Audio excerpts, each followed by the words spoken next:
And if you don't read, you cannot know. And if you do not know, then you become defensive. I gave you the two examples of the Prophet Muhammad, peace be upon him, and Prophet Isa, Jesus, peace be upon him, as the Muslims would say, because they demonstrate that acquisition of knowledge has no age limit. Christ begins to read at age 12. And the Prophet Muhammad finds the message through Jibril. The last question then, at what age did Aisha bint Abu Bakr get married to the Prophet, and how old was the Prophet? Those of you who are Muslims. This is intergenerational conversation. The Prophet Muhammad, peace be upon him, was 25. Aisha, when he received the word, at what age did he marry Aisha bint Abu Bakr? He was 53. Aisha was 6. But the marriage was consummated when Aisha was 9. Go and check. 9, yeah. Read Abu Huraira. Yes, I'm trying to demonstrate, even those of you who are Christians, you must read the Quran. How many of you here who are Christian think that reading the Quran takes you to hell? Because some people teach that kind of theology, which is completely misguided. I am trying to say that when you are engaging in intergenerational conversations, all knowledge is valid.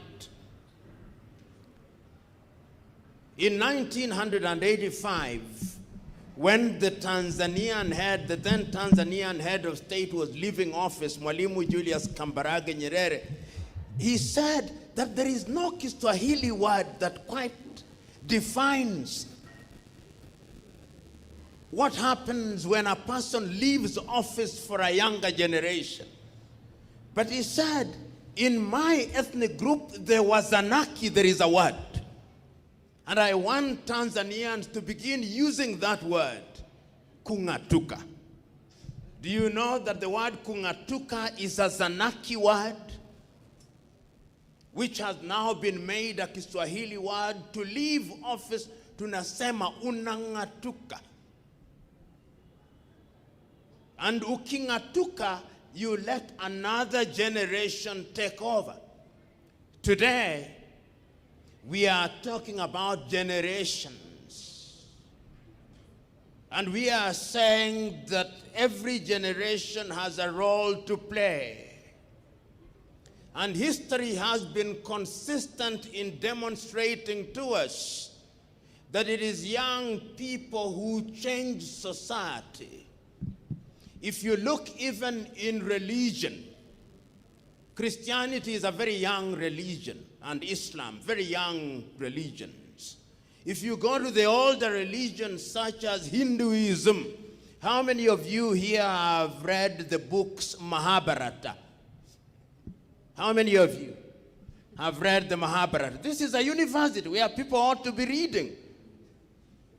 How many of you have read the Mahabharata? None of you. If you read the title of the Mahabharata, it says, Sage Via says that he or she who has not read the Mahabharata has read nothing. The Mahabharata is the longest poem ever written by man, 11 times longer than the Bible, the Mahabharata. I want you to go and read it and read the summary of it and understand how the origin of Hinduism. And in that book, I'm telling you about intergeneration. When you read the Mahabharata, you will find 3 major characters there. One of them is called Bhishma, who had a gift. He could only die when he wished. The other one is one of the first people in Hinduism to be called a Mahatma. Mahatma means a great soul. Those of you who are younger, the only person that you know to have been called Mahatma is Mohandas Karamchand Gandhi, otherwise known as Mahatma Gandhi. Those of you who come from the University of Nairobi, you'll find the statue of Mahatma Gandhi at the Great Court. A great soul, because soul is Atma. And in that particular book, there are young people who are trained. They are called the Pandavs. They represent good. And their cousins are called the Kauravs. They represent evil. And why am I telling you this? Bhishma is allowed to live for many years in order to train the young ones, because wisdom and experience comes from age. And it is the duty of the young ones to learn from the experienced ones. And it is the duty of the old ones to give way. This is why when he's writing in 1958, the then 22 years only, Chinua Achebe, in his book Things Fall Apart, poses the question, and where are the young suckers that will grow when the old bananas die? You are the young suckers that grow when the old banana die. The tragedy in most Africa, particularly in the political arena, is that the old bananas refuse to die, with the consequence that you turn up to be 50 and you are still told you are leaders of tomorrow. That is part of the problem of the continent of Africa. I'm demonstrating to you, in Hinduism you see that. In Christianity, or even much older religion, Buddhism. How many of you know the story of Gautama Buddha, or the Buddha? I want you to go and find out the Buddha, who left his palace, the palace of his parents, and went out, and he acquired enlightenment. He was a young man. And then you come to Christianity. Look at those whom Christ picked. How old were they? How old was Peter? How old were the two sons of Zebedee? These were individuals in their 20s, your age. When you read about these apostles or disciples of Jesus, don't think that they were my age. They were not. Christ himself is crucified at age 33. History teaches us. They were doing great things when they were young, but they were learning from the older ones. They were engaging in conversations, and the world has never been the same again because of the works that they did. Those of you who are Muslims, look at the Sahabas of the Prophet Muhammad, peace be upon him, Abu Bakr, others. Look at the key writers and key commentators of the Hadith. How old was Aisha when she was writing the Hadiths? They were in their 20s. If you are 30, you are Methuselah in those days. You are supposed to have died.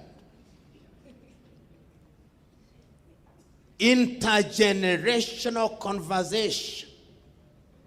And you see it right in all these books, and you see it even in the history of societies. Look at Europe. Look at the process of exploration in Europe.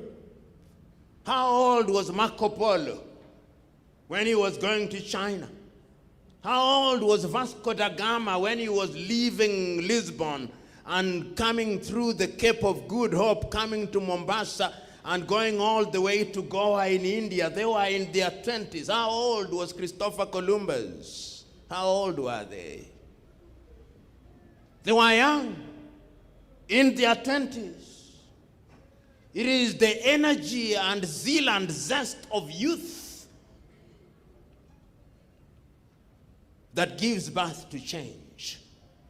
Who among you, how many of you here have watched the film Gandhi? How many of you have watched the film Gandhi by Richard Attenborough? 1982 was the year of its making. What do you watch?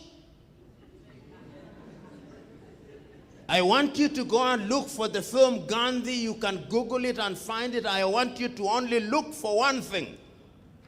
When the Mahatma is speaking to young people, and there is a conflict between the Muslims and the Hindus, and this is what the Mahatma says. He tells them, and I remember when I was a young man in Gujarat, one day, the person who was reading from the prayer book came and did this thing. He said he read from the Hindu Gita to the Muslim Quran and to the Christian Bible, reading from one book to the other as if it did not matter which book was being read as long as God was being worshipped. And he told his audience that when you say we kill the Muslims and the others say we kill the Hindus, an eye for an eye will only make the world blind, the Mahatma said. And he told that young man, I see you are very angry. Your anger is necessary. But your anger must be given order. Because if anger is not orderly, if anger is not canalized, then it is devastating and negative. But if you canalize water, it acquires power. It can generate electricity. It is the duty of every young man to be angry with the society. Today we live in a country where there is need for anger. We live in a country where people reap where they have not sown. We live in a country where thieves are celebrated, where thieves are canonized, and good people are demonized. That is the country and the continent in which we live. That is why we must have conversations. If you look at societies that have changed throughout history, I've talked about exploration. Look at the people who came here and colonized us. How old were they? And they changed us permanently. Permanently. They came here, found us worshiping our gods. They changed us. We now have, even our names, they changed. You are no longer Mutuku, you are Raphael. Because you belong to the Anglican Church.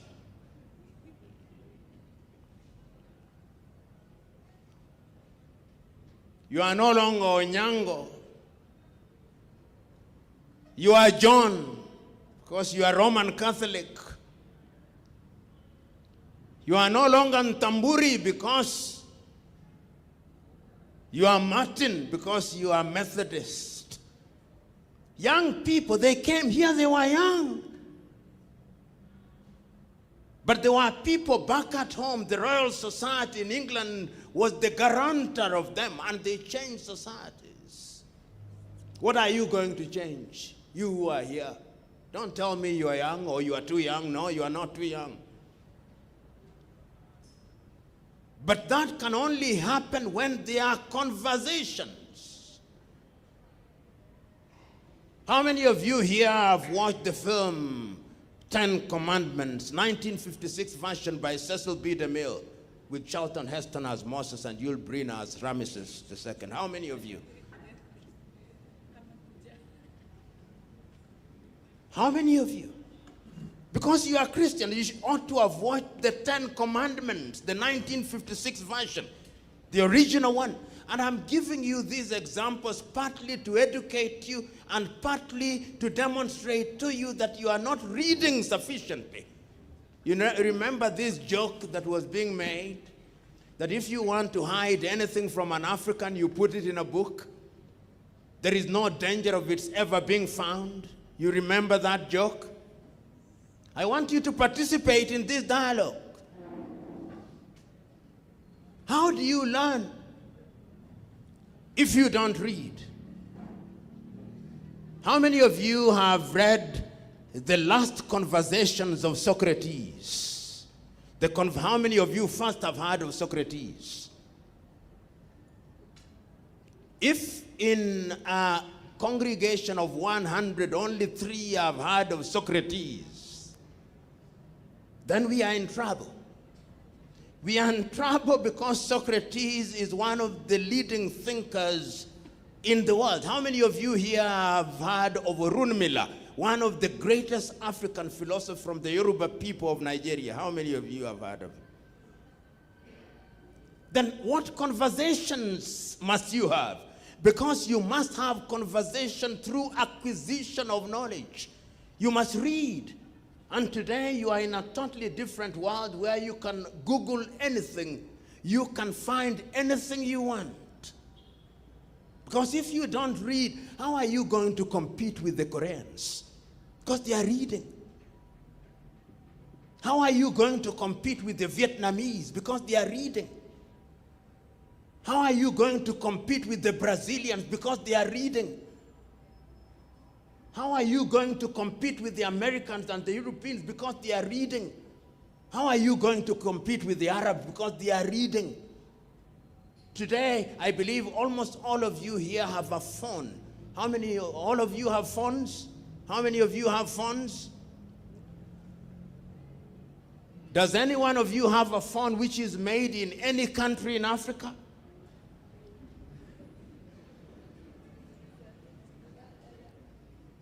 None of you.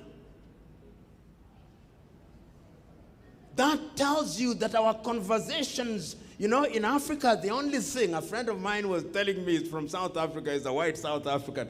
He told me, you know, what we did in many African countries is that we gave you Africans the crown without the jewel. And we gave you a toy called politics. That is what you play with. You love to be called presidents. You love to be called ministers with motorcades. But we control the economy where it matters most. You fight on the basis of tribe and religion in pursuit of that thing, those political offices, but we control you. And they are right. They are right. Even you, young generation, you will be dominated. I travel across this continent, and every time I'm traveling to any part of this continent, I see young Chinese between the ages of 20 and 30. They are going. I met one, and he told me, I'm going to Kaduna in Nigeria. How many of you here have been in Kaduna in Nigeria? I meet them, and they tell me, I'm going to Banjul in the Gambia. Age 20. I'm going to Porto Novo. What are they looking for? Who is behind them? The older generation is behind them. At the University of Nairobi, there is a whole institute which they have built called the Confucius Institute. How many of you have read about Confucius? There is a Confucius Institute at the University of Nairobi. There is a Confucius Institute at the University of Accra in Ghana in Accra. There is a Confucius Institute at the Dar es Salaam University. There is a Confucius Institute at Makerere University. There is a Confucius Institute in most African public universities. Why? Knowledge. Because this battle is going to be fought and won on the basis of knowledge. A Chinese will be reading the works of Confucius, the works of Mao Zedong, the works of Deng Xiaoping, because they want to learn, because the knowledge is built upon knowledge. How many of you know the story of Mekatilili Wamenza, of the Giriama people? How many of you? How many of you here know the origin of the road Mwindi Mbingu? Do you know Mwindi Mbingu? How many of you here have read the history of Hari Thuk or Didan Kimathi Washiuri? None. Then you can't compete. These are the conversations that I want us to engage in. And particularly when I come to a university, I want the university to be the fountain of knowledge. Today, I ask people when they say they are teaching political science, I ask, who are the leading thinkers in political science that you are talking about in Africa? What are we teaching in our faculties of political science at universities? I ask those students of economics, is there a student of economics here in this assembly? Have you read Dambisa Moyo? The leading economic thinker, the Zambian lady Dambisa Moyo. You have not read Dambisa, you are not an economist. Political science, he's a student of political science here. Who is a student of political science? Have you read Achille Mbembe? These are the contemporary leading thinkers in economics and political science in Africa. You are still reading Lipsy and Michael Todaro. Europe stopped reading those things in 1960 except for historical purposes. Because conversations is not always physical, conversation is also through books. Because you learn from one thing. I remember there is a Kenyan politician who was my very good friend. The night before he died, he called me. He was then lying on what turned out to be his deathbed at Kenyatta Hospital, Martin Shikuku. And he told me, young PLO, do you know any university that teaches experience? Where they have a faculty where they teach experience? I said, I do not know. Say they can't teach experience. You must have experience by going through processes. This is what conversations that we are talking about, that the young shall pass over the knowledge to the old. Today, in all major Bantu communities throughout Africa, we have circumcision, right? The Meru have them, the Embu have them, the Agikoyo have them, the Abakusi have them, among the Kalenjin tribe they have them. But what do? They just stand still and get circumcised. Beyond that, what knowledge is being passed as it was in the olden days? Nothing. Some even now go under anesthesia and they get the foreskin removed. No knowledge. These were the systems that were used to pass knowledge, and they died. Why do you think that the Europeans have institutes where research is undertaken? Why do you think that research and development is important in these societies? Because that is where you pass over knowledge. Why do you think that the Europeans came up with titles such as professors? Who is a professor? You just don't wake up and you become a professor. Today, we live in a country where every other individual, particularly in the political arena, run to some rural university in their village. They are given a 100-degree honoris causa. The following day, he says, you must call me a doctor. They're now even offering honorary professorials. And you hear somebody who never went beyond standard 6. If you don't introduce them as Professor so-and-so, they go to the master of ceremony, say, I'm Professor so-and-so. The acquisition of titles without knowledge. Titles that are not earned. Conversations which are intergenerational. If you look at all societies, look at the development of Europe, from absolute monarchs to constitutional monarchs. How did it happen? Young people rose in Europe from Sweden to Russia in 1917, and they slaughtered all their kings. That is how constitutional monarchies came in Europe. And where they did not take away the kings, they actually removed monarchies. Italy is one of them when they eliminated the Medicis. In France, in 1789, when there was a revolution, it is young people who came out. In the struggle for American War of Independence, how old was George Washington? How old was Emperor Atatürk of Turkey when they were eliminating the Ottoman Empire and gave to the English language the word or the expression, the Young Turks? How old were the freedom fighters in Africa when they were fighting? In Kenya, how old was Kenyatta here? How old was he? How old was Dedan Kimathi Washiuri?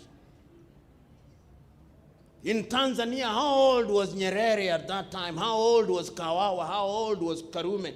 In Uganda, how old was Benjamin Kiwanuka? How old was Apollo Milton Obote? How old was Kenneth David Kaunda and Simon Kapwepwe? How old was Kamuzu Banda? How old was Modibo Keita in Mali? How old was Nkrumah? How old was Patrice Emery Lumumba? They were young. How old was Walter Sisulu? How old was Mandela? How old was Solomon Mahlangu? How old was Samora Moises Machel and Eduardo Mondlane? How old was Sam Nujoma and Andy Mbahaman Toivo in Namibia? Young. Organized. And writing even at that time. How old when Chinua Achebe was writing his book, Things Fall Apart? Chinua was 22 years of age. How many of you here are 22 years of age? How many paragraphs have you written beyond the examination?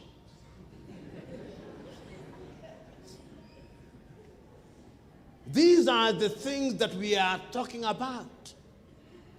Today, in Kenya, we are not excited by ideas. And societies are moved by ideas. You know, sometimes I think about us.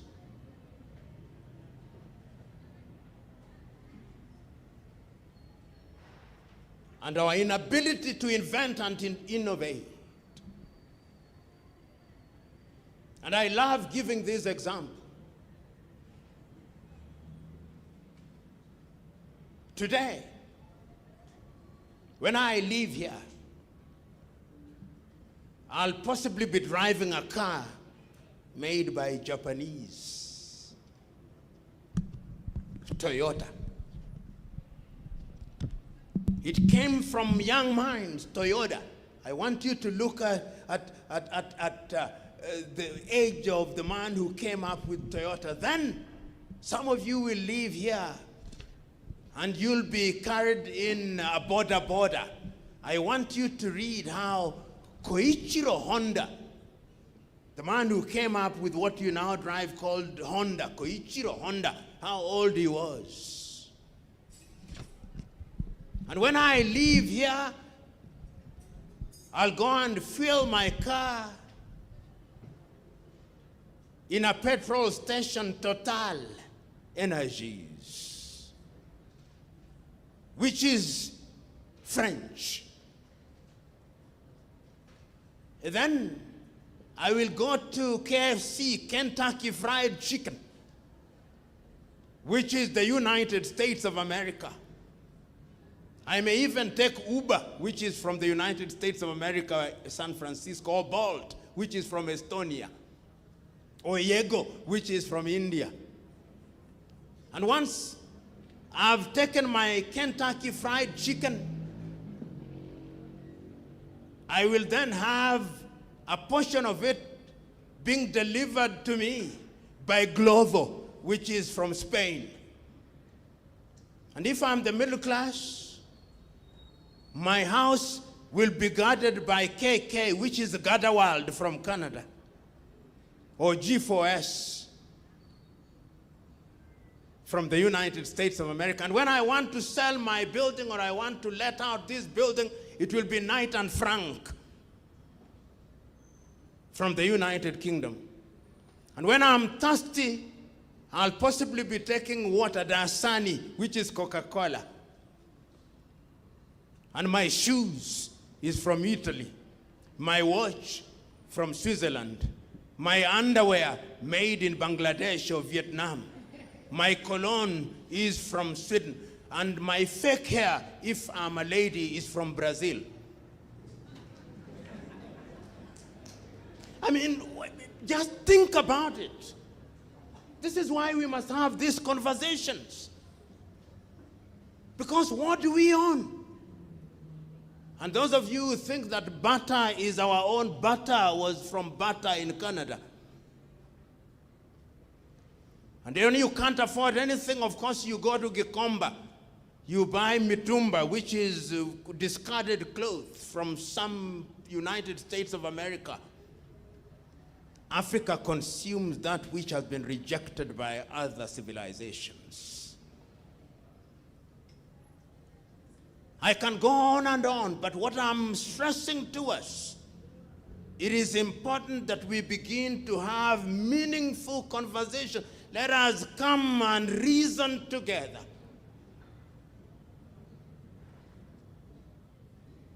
Let us come and reason together.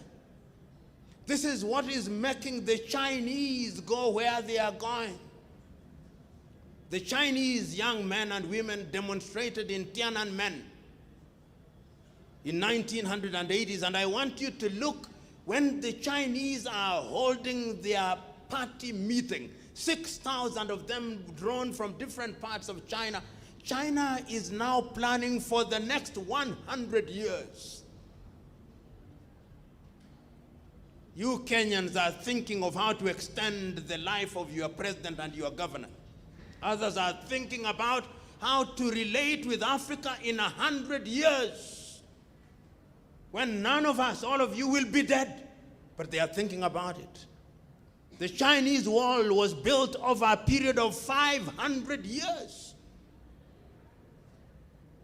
That is strategic thinking. They know that this generation will hand over to the next generation and hand over to the next generation. It is intergenerational. That is how we must think. Today, do you know that when you go to Kisumu, you actually can eat tilapia, which is imported from China, in Kisumu? Tilapia. Do you know that if you go to Carrefour supermarket, which is a French outlet, you can buy butter from Denmark and eggs from Romania, as if our chicken forgot how to lay eggs? These are the realities.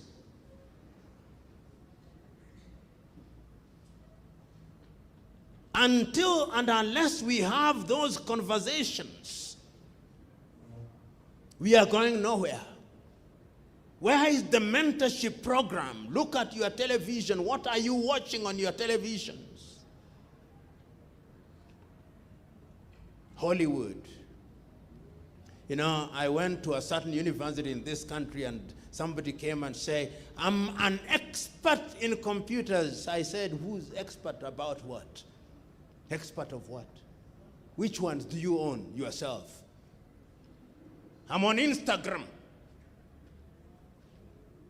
I'm on WhatsApp.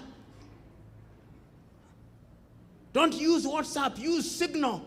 If you use Signal, they will not catch you. Who told you? You control nothing. Today, if the owners of WhatsApp in the United States of America decided to take it out, you are back to the Stone Age. You own nothing. Today we have Starlink with Elon Musk. If he takes it away, you are nothing. Africa owns nothing. Zero. You are an expert in zero. In China, they realize that you learn from others and create your own. That is how they created TikTok. That is how they created WeChat. That's how they have Weibo. Chinese. When I was young, the phones that you knew about were Nokia. Where is Nokia today? There was BlueBerry. Where are they today? Today, the leading phone companies in the world, Techno, China. Samsung, China. At 61 years ago, our economy in Kenya was bigger than the economy of South Korea. Today, our economy at GDP levels is slightly over 110 billion shillings. 110 billion. Our population is about 50 million. South Korea is about 52 million. Their GDP is 1.6 trillion. GDP per capita is over 30,000. Our GDP per capita is not more than 1,500. The statistics claim it is 2,000, but I doubt. We generate only 5,000 megawatts of electricity. 5,000 megawatts of electricity. South Korea generates 75,000 megawatts. You say we are going to industrialize. Industrialize where? With what? Conversations. The universities that we have in many African countries have become forums for issuing certificate issuing institution. If you ask how many patents were registered by Kenyan researchers in the last 1 year, if they reach 2, I would be shocked. 2. I will stop in the next 3 minutes. This conversation must be conversation about building Kenya. If you go to public universities in Kenya today, you don't hear about the engineering students who are working together to come up with invention. No, you hear Nyeri Students Association, South Nyanza Students Association, Sondusa, Meru Students Association, Embu Students Association. How can a continent degenerate in primordial ethnic instincts as the dominant factor, even in institutions of higher learning? Conversations about what? What are we conversing about? Because we can have dialogue, but about what? We must choose what we are having dialogue about. Are we having dialogue about agriculture? Do you know that Vietnam will next year overtake Kenya and Uganda combined in the production of coffee? Conversations about education. We do not know whether we should have grade 9 in primary or in secondary. Even matters as mundane as the physical location of a classroom, we do not know in Kenya. We do not know. In less than a few years, 30 years, how many commissions have we had on education? A Rolling Stone, they say, has gathered no storm. Since 1963, we had the Beecher Commission, the Ominde Commission, the Gashadi Commission, the Koech Commission, and then, of course, we had, that was Ticket. Then we have the Munavu Task Force. How can you constantly have task force about education? How many times has the United States of America changed its education system? How many times have the Vietnamese changed their education system? How many times have the Chinese changed their education system? In such a confusing manner. Conversations about what? About industrialization. You go to Juakali sector. I one day took a friend of mine from Germany there, where they do in Kamukunji, and one of the fellows who is making suitcases was saying, we intend to export these suitcases to Germany. He said, these things, export them. How? How can they be exported? What is the standard of exportation? We should have converted Juakali into something else. This is the conversation that we ought to be having. In other words, you young people must engage us in conversation that is going to make Kenya be a good country for this generation and generations yet to be born. We must love ourselves. I'm suggesting to us that we don't love ourselves. And because we don't love ourselves, we don't do things. You know, sometimes when I walk around Nairobi and I see the way we drive, it is a reflection of how our minds work. Because rules are there When you go to a driving school, you are told you stop when the lights are red and go when they are green. In Kenya, you go when they are red, if at all, and you stop when they are green, assuming that a police officer does not stop you. And boda is riding everywhere, and the pedestrians are crossing everywhere. You would think that you are in Amboseli National Parks and you are dealing with tic-tics and gazelles, not human beings. Conversation must be about order. About order. Even when we demonstrate, I saw when the Gen Z were demonstrating in Kenya, within a short while it had degenerated courtesy of goons into chaos and looting was taking place. The following week they were demonstrating in Bangladesh. And what happened? No looting. They went to the palace of the president ran away. All cabinet ministers ran away. Order. Target. In the Arab Spring, when that young man burned himself, what did they do? Change. In Tunisia is trouble, but change. Change in Egypt. Conversations must be about ideas. And you must be mentored. My good friend here, the Reverend Obwanda, and I collaborate in a number of things about excellence. Who have you mentored? And what are you mentoring them about? What are you reading? In 1950s, when Chairman Mao Zedong, how many of you have read Mao Zedong's The Red Book? You must read it, even if you are not a communist. When Mao Zedong wrote that book, he said, and Vladimir Lenin, after the Bolshevik Revolution in 1917, he said, if you want to say anything, you must say it in 3 minutes, and if you do not know, you do not speak. You have no right to speak. It is only those who know who ought to speak. Vladimir Lenin. And I want to conclude with this. It is through dialogue that you change societies, and you change them, and when that is why I told you to read the poem Fear. Because when you lose fear, then you can change the world.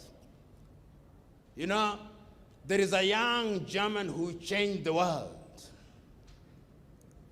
That young German is Martin Luther. How many of you have heard about Martin Luther? Martin Luther became famous because on the 31st day of October in the year 1517, after he had had dialogues with the clergy in the Roman Catholic Church about many things, he was dissatisfied. He did not just come out and make noise. Martin Luther, 31st of October, 1517 in the 16th century, he came up with what then began or heralded the beginning of the great reformation of the church. The 95 Theses at the church in Wittenberg. How many of you who are Christians here have read the 95 Theses that Martin Luther penned at the church in Wittenberg on 31st of October 1517? How many of you have read the 95 Theses? I want you to go and read the 95 Theses. Why am I saying this? Dialogue in an organized manner. How many of you here who are Christians have read the great debate between Athanasius and Irenaeus, which ultimately led to the convention of the Council of Nicaea and the Nicene Creed? How many of you who are Christians here recite the Nicene Creed of 324 AD? How many of you who are Christians know about the Nicene Creed? And you are Christians in the Council of Nicaea. I conclude by saying that we can only dialogue on the basis of knowledge. When you have knowledge, you lose fear, because you know that what you are talking about is evidence-based. And your knowledge must be about many things. I'm a professed Christian, and I gave a friend of mine, there is a book which is written by Desmond Plo Tutu. How many of you have read the book God is Not a Christian by Desmond Plo Tutu? How many of you? How many of you have read the book God is Not a Christian, Desmond Plo Tutu? How many of you have read the book There is Some Element of Godlessness in Christianity and Muslim by Kamau Macharia? How many of you have read Towards Genocide in Kenya, The Curse of Negative Ethnicity by Koigi wa Wamwere? None.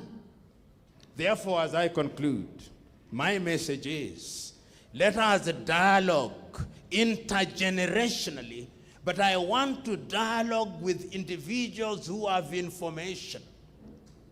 Because when you have information, you have the courage to talk.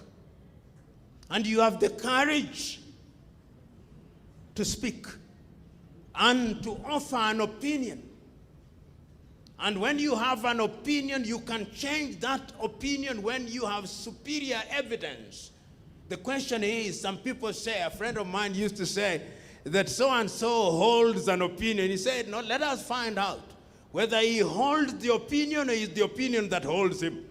Because there are individuals who claim they hold the opinion, but they have no opinion. They are held by certain dogmatic positions. So, I've spoken longer than I intended. You are young suckers that will grow when the old banana dies. But there is also another saying. As long as the old goat does not die, the young goats will never thrive. It is the duty of those who are old to also have mentees. You who are old here, how many of you are you mentoring?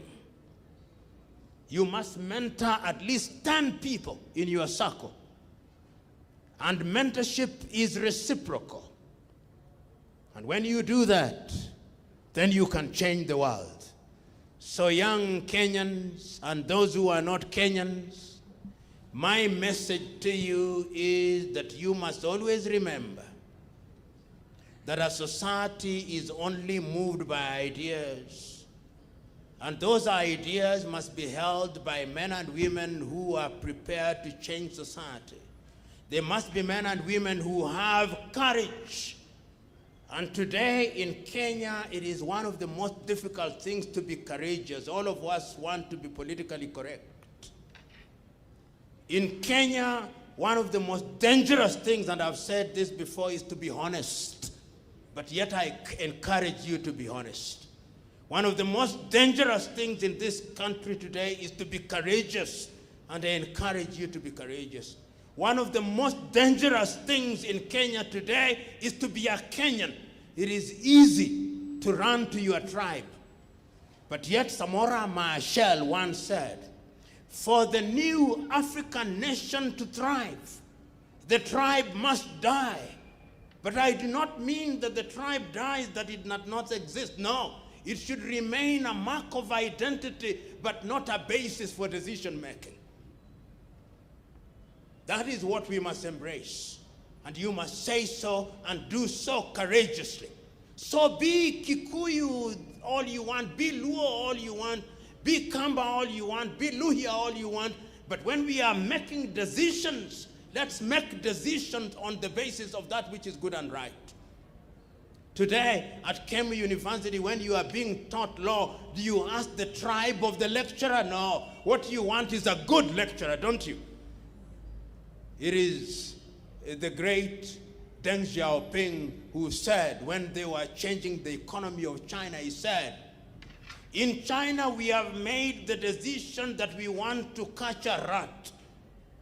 And in that exercise, We do not care whether the cat that catches the rat is black or white. We only want a cat that catches the rat. That is the decision that we must make as a people. If we make that decision, then our countries will be right. I'll take 2 questions, then I leave. Thank you.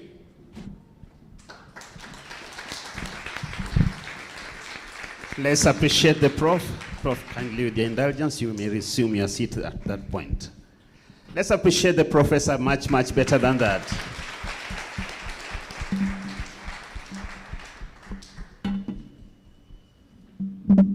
Oops. That was thank you, Chibet. That was mind-boggling and mind-stimulating and mind-stretching. As he catches his breath, and I will ask the protocol teams to serve him some liquid. Okay, he is fine, all right? So that we are able to continue this dialogue. I know he has indulged us longer than he anticipated. He had given me a heads up that he'll need to be attending to another function shortly after this. And I appreciate your indulgence for a little longer. And he has accepted to receive at least 2 questions. And so as we prepare to receive those questions, I will ask, there was a panel that was to join him there to engage in this dialogue. So I'll invite them to the fore to join him. Allow me to just go straight to the names that have been given. I'll ask Professor.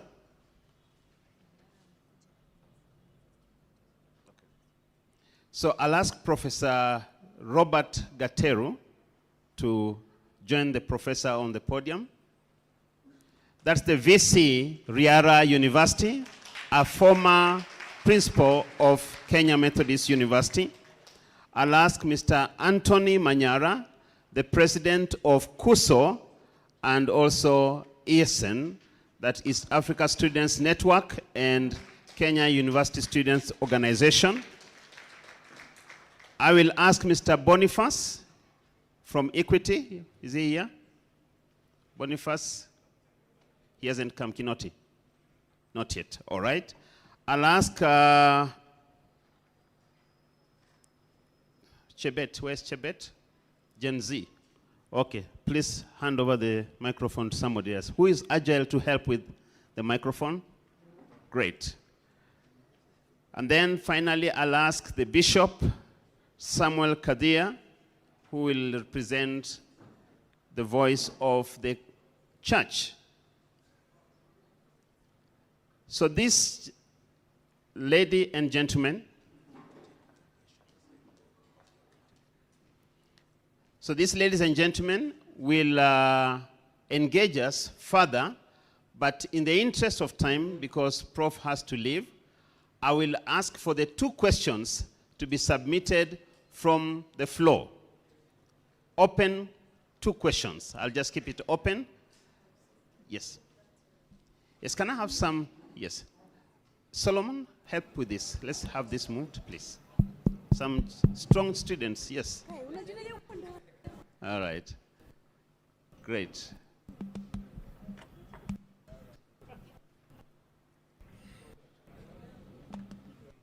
Oh, okay. Yeah. All right. So can we have the courageous voices? Okay, let's. All right. Please be precise. Introduce yourself, name, institution that you're representing, and get to the question. No commentaries as at the moment. Oh, okay. Thank you. Anyway, by the way of introduction, I'm Emmanuel Chokombani, a Liberian by nationality. I'm a student of international relations at KMO. Yeah, my question has to do with, I listened to the professor presentation. Let me extend my warmest felicitation to the professor. Professor, thank you very much for your presentation.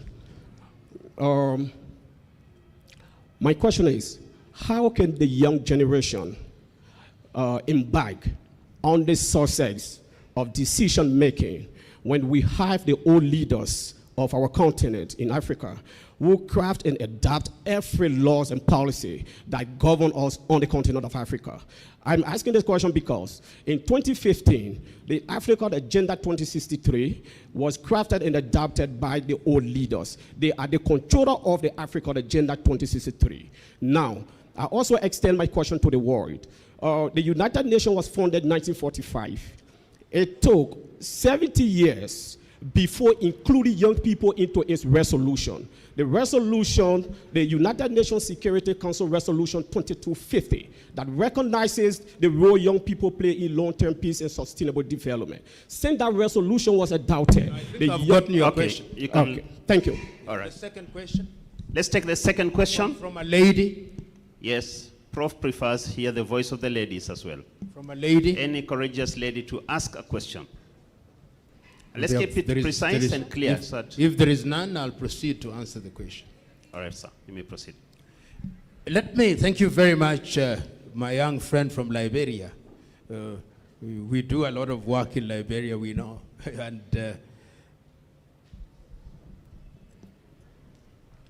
post-colonial Africa is very young. Sometimes I also ask us to be charitable to Africa. Your country, Liberia, of course, is a little older. The Liberia, I think, created by freed slaves in the 18th century. So it's an old country that we claim was never colonized, Nigeria and Ethiopia. My view, therefore, is that in as much as we point out some of these problems, remember that the Africa we know, as we know it today, was partitioned in 1884, 1825 in Berlin. And the reason behind the partition was to allow the European colonizers to exploit the continent of Africa. These boundaries are therefore artificial. And retaining artificial countries is not easy. In fact, if you remember in the year 1963, on the 25th day of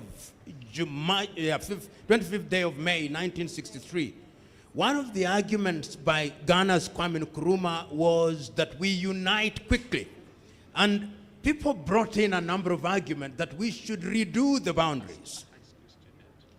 And both Nkrumah and Nyerere said, if we start redoing the boundaries, there'll be so many conflicts that Africa will be at war for many years. That is why, therefore, in 1963, something came up which I want you to go and read about. The doctrine of inviolability or intangibility of inherited boundaries. It was repeated again in 1964 at the second OAU conference in Cairo in Egypt.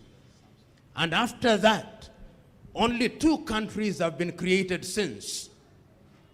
South Sudan in the year 2011 and Eritrea after the war in 1991. Because the whole idea is that you retain the countries as they are. That tells you how difficult it is. And we have had in the recent past leaders who have remained in power for a very long time. Paul Biya of Cameroon, now at age 91. Nguema of Equatorial Guinea. It is not going to be easy. If you look at Europe, they went through this phase. If you look at Asia, they went through this phase. It is your duty to remain vigilant and to keep on pushing the agenda. I believe some of you have read Africa Agenda 2063, Africa Continental Free Trade Area, and all these declarations that we make. They are good things. You can't quarrel with Africa Agenda 2063. You can't quarrel with the Sustainable Development Goals, the 17 of them. They are good. But the young people must ensure that they are involved and that they involve themselves. Sometimes you don't have to be involved. You get involved. And if you look at the history of those who have been involved, ask different generations. I already talked about those who are involved in the freedom struggle. Look at people like Ernesto Che Guevara. How old was Che Guevara when he was running around the world, including the Democratic Republic of Congo? He was in his 20s. How old was Fidel Castro? How old was Simon Bolivar, who liberated Latin America. It is the duty of young people. He is a university student here, and we've met before. But the question I keep on asking, the university students ought to be concerned with critical things about the society. That is what we expect about them. We don't expect the university student to be talking about the size of chapati at the central catering unit. They can talk about that, but they talk about bigger national issues. Because how you engage people is also very important. There are things that you can get depending on how you ask for them. Even when you are disagreeing with people, you must disagree with people in an agreeable fashion. And I want to conclude, therefore, by saying, never give up. Try and try again. And if you fail, know that success awaits you on the other boundary. This is the message. Success is for those who are ready to endure. And I want to conclude this because you are bishop. If you look at the history of Christianity, almost all disciples of Christ were martyred. Almost all of them. In other words, you've got to die. Because there are Muslims here. In order for Islam to be what it is, you will agree with me, what we call the Quran did not exist when the Prophet was there. the putting it together in one was not there. How many fitnas were fought? The wars of the fitnas. People fought and died. So don't expect that you are going to get things in your lifetime. No, play your part. That is all you can do. Play your part. You'll now allow me to leave. Thank you very much, you. Prof. I'll ask Madam Vice.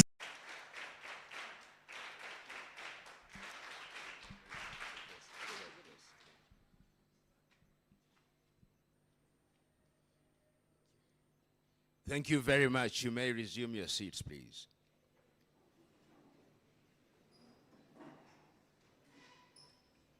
I want, before I start, and I acknowledge the presence of the Deputy Vice Chancellor, the presence of the Principal, and all of you who are here.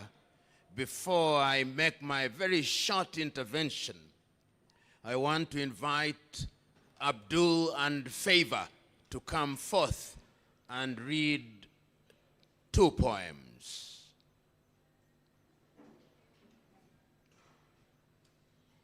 And read like you read a poem. You know how a poem is read. Modulate your voice. Okay, thank you. The poem is entitled Fear by... The poem is entitled Fear by Khalil Gibran.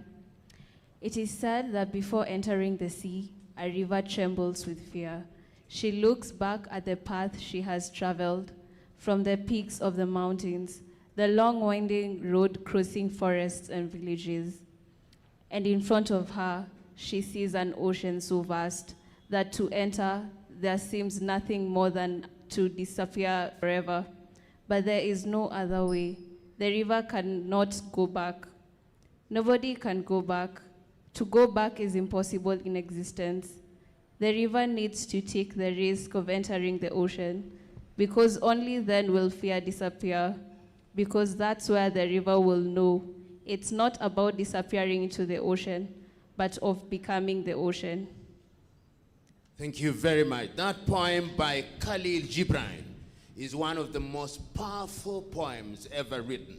And I want you beyond this to go and read it. The title is Fear, and also learn about Khalil Gibran. The second poem is a famous poem by Rudyard Kipling, If. Raise your voice. The second poem is entitled Brothers Square Toes by Rudyard Kipling. If you Let me demonstrate you how you read a poem. If you can keep your head when all about you are losing and blaming it on you, If you can trust yourself when all men doubt you, that is how you read a poem. Thank you. I'm a little bit nervous. Please. Your mic should be closed. We are also training on public speaking here. Thank you. If you can keep your head when all about you are losing there and blaming in you, if you can trust yourself when all men doubt you, but make allowance for their doubting too. If you can wait and not be tired by waiting or being lied about, don't deal in lies. Or being hated, don't give up way to hating. And yet don't look too good nor talk too wise.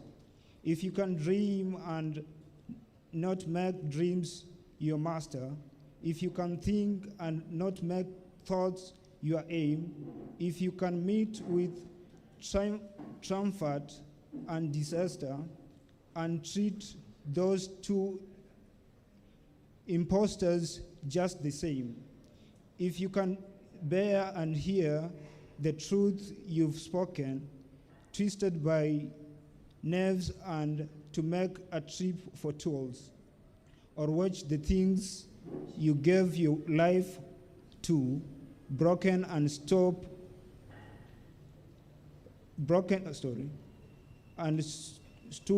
and build them up with worn out tools. If you can make one beep of all your winnings and risk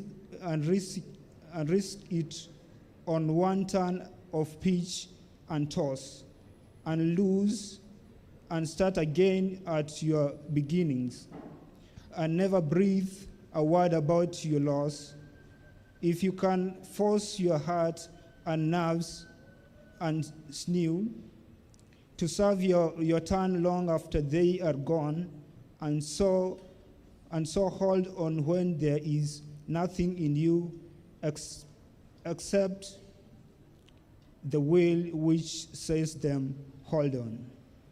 If you can talk with crowds and keep your virtue, or walk with kings nor lose the common touch, if either foes nor loving friends can hurt you, if all men caught with you, but none too much, if you can feel the unforgiving minute with 6 seconds worth of distance run, yours is earth and everything that's in it, and which is more, you will be a man,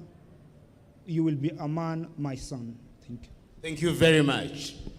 Those two poems are some of the most powerful poems ever written. If, you may take if, my friend. Excuse me, this is yours to keep. Read it and internalize it. I'm not going to give a lecture. I'm going to engage in a conversation. How many of you here profess to be Muslims? How many of you here? What was the first word that the Prophet Muhammad was asked to read by the angel Jibril? Thank you. My name is Hanan Kasim, Treasurer Kemusa. The Prophet Muhammad, peace be upon him, was instructed to read. The Arabic text is Iqra, which means Iqra, read. Iqra.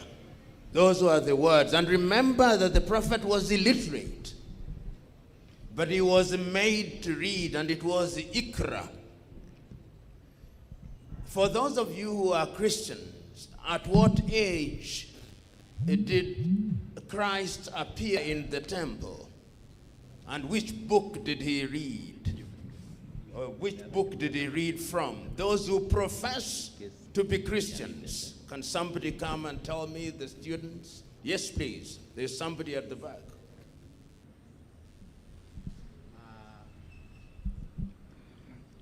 I think it was at the age of 12. Yes. And he read the book of Isaiah. He read from the book of Isaiah at age 12.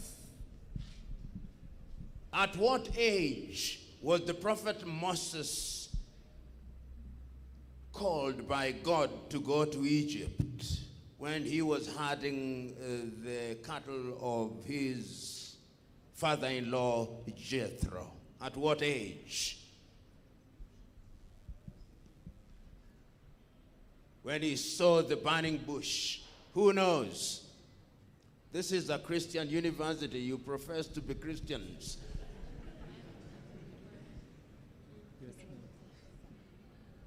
None of you knows. Find out.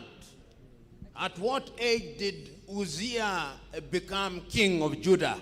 And where is it recorded in the Bible? In which book? At what age did Uzziah become the king? And in which book is it recorded? You who claim to be Christians. No, not you. The students, because we are talking about generations. And we are talking about knowledge. And when we are talking about knowledge, it means that you must acquire that knowledge. And the only way of acquiring that knowledge is by reading. And it is important when we talk about intergenerational conversation that we talk about generations that have information. Today we are talking about the Generation Z. Do you know who has popularized that categorization? Those of you who call yourselves the Generation Z. Do you know which American psychologist has written about the generations? Who knows? Because you say you are Generation Z. And you are people who live in times of knowledge where you can Google. Do you know? You are Generation Z. How many of you here have heard of an American lady called Jean-Marie Tweng? I want you to go and read Jean-Marie Tweng, because it is Jean-Marie Tweng that has written a book called Generations, and she is the one